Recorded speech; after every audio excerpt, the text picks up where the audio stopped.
I think it's the year before I was born, if I'm right. It's 1982. And he didn't go by Benjamin Netanyahu back then. He went by whatever his more, European sounded name was. Why did he change names?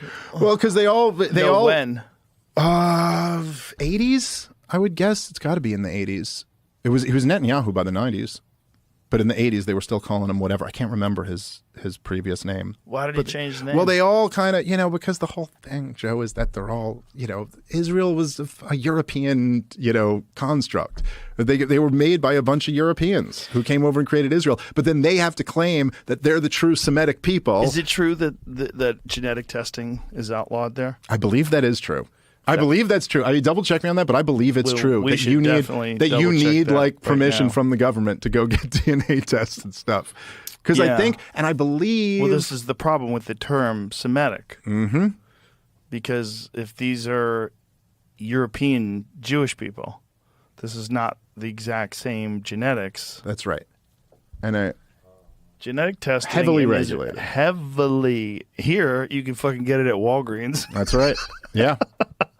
And focused on medical and reproductive purposes with broad support for carrier screening and pre-implantation diagnosis. What does that mean? Pre-implantation diagnosis? This creates a system where health-related genetic testing is robust and often publicly funded, but direct-to-consumer tests for ancestry or paternity are highly restricted. Now, why would you highly restrict anything like that? If you wanted if a human being has bodily autonomy and you want to find out where your ancestors came from, why wouldn't that be? What do you think? Well, look, like the only real answer to this is that they, the Israel project or the Zionist project always relied on this kind of claim, which is a crazy claim in a way. It's like a supernatural property right claim, right. That that you have this, which if you go, there was that great documentary on the settlers in the West Bank, and they'll all tell you to a man or to a woman. They focus a lot on that godmother of the settlers woman, but they'll all explain to you, like in very plain English with a Hebrew accent, that God promised them all this land.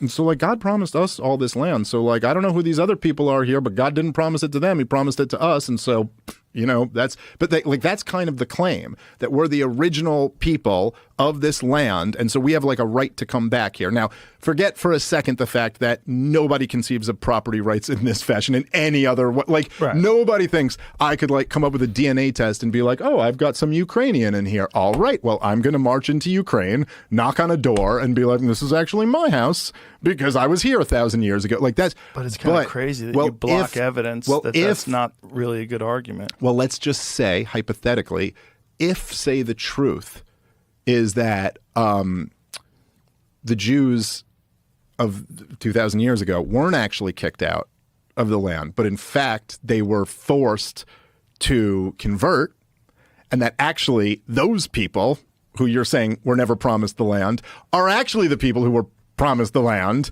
and then converted to Islam. And in fact, you're just some European who came in here way after that.